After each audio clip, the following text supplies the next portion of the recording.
Terceiro erro comum, e aí aqui a gente vai falar de forma agora, né? É usar a forma do tamanho errado, gente.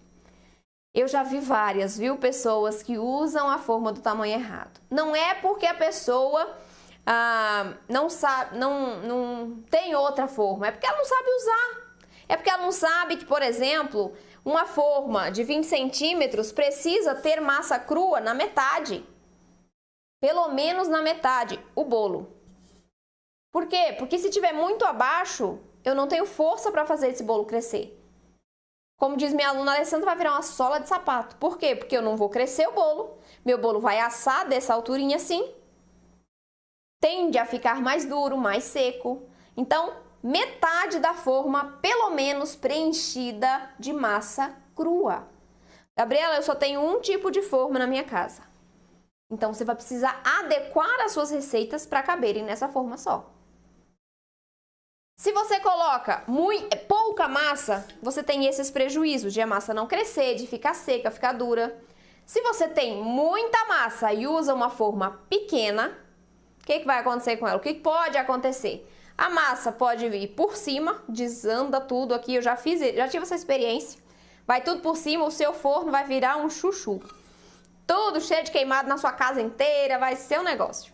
Então vai por cima a massa porque ela cresceu e não tinha para onde ela crescer que tivesse, né, uma proteção aqui, uma vedação para ela não cair. Então ela vai por cima da forma. Isso dá prejuízo porque eu perco a massa, o que fica aqui baixa. E aí fica com aquele aspecto de cru, enfim, não presta. E aí você pega, então, essa massa que vai nessa forma pequena e fica muito cheia. Ah, Gabriela, faltou um dedo, tá muito cheia. Sua forma vai por cima da sua massa. Coloca numa forma maior. Ah, eu não tenho uma forma maior. Faz metade da receita, então. Porque a gente não quer prejuízo. E se a gente usa a forma errada, a gente tem prejuízo. Outra coisa. Tipos de massa. Massas mais delicadas, por exemplo, bolo pão de ló, né? Eu posso usar um bolo pão de ló e fazer dentro dessa forma de 20? Pode. Dependendo da quantidade de bolo que você coloca aqui, de massa. Pode. Agora, se você pega um bolo pão de ló e coloca numa forma de 25, de 28 centímetros, aí você tem prejuízo. Sabe por quê? A gente tem uma estrutura delicada no pão de ló, né? Já que a maior parte de estrutura que é fornecida na massa vem dos ovos. E é uma estrutura delicada. Então, se você coloca uma distância muito grande de raio aqui, você aumenta a probabilidade desse bolo baixar no centro.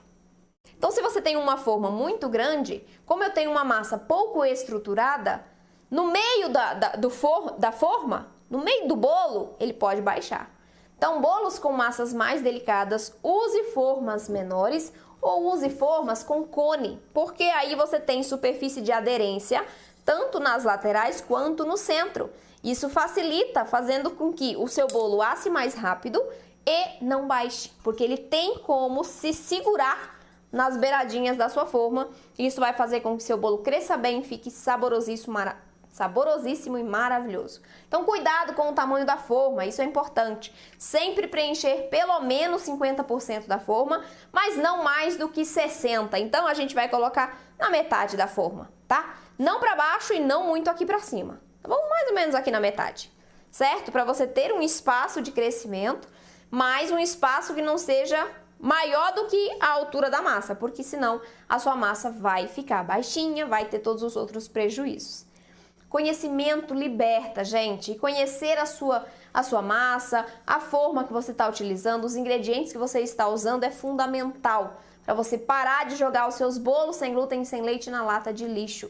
Porque isso é desperdício de tempo, porque você dedicou um tempo para fazer aquela massa. Isso é desperdício de dinheiro, porque os ingredientes custam. Isso é desperdício de energia, você se frustra, você fica triste, o que aumentam as chances de você desanimar de fazer essas receitas. Só que você está vendo que são erros simples de serem corrigidos, são erros pequenininhos, que com um pouquinho de conhecimento, de um pouquinho de dedicação, você vai conseguir acertar as suas receitas. Apesar de nesse momento vocês poderem estar pensando, Gabriela, eu não levo jeito para a cozinha não, eu já errei tanto, eu não levo jeito, vou parar, vou desistir de fazer isso. Deixa eu te contar uma coisa, uma história. eu também não levava jeito. Ou eu achava que não levava jeito. Eu não gostava de cozinhar. Mas eu aprendi. Por quê? Porque fazer receita sem glúten e sem leite macia, fofinha e deliciosa não é levar jeito para cozinhar, é gostar de cozinhar. Não tem nada a ver com isso. Tem a ver com a técnica que você aplica para fazer as receitas. Então, se você não sabe cozinhar, não tem problema nenhum. Você vai aprender do jeito certo, com as técnicas corretas para cada tipo de receita. A gente trabalha com receitas mais delicadas, certo? Então, a gente precisa entender essas receitas, entender os ingredientes para usá-los do jeito certo e conseguir ter resultados maravilhosos. Não é jeito, é pura técnica. E técnica a gente aprende, né? Técnica a gente aprende. A gente não nasce sabendo caminhar e correr, a gente aprende a caminhar e a correr. Primeiro você engatinha, depois você sobe, se segura nos móveis para se levantar, depois você começa a se arriscar dando o primeiro passo. Isso é técnica. Você não nasceu sabendo andar, senão você já tinha nascido correndo, não é não?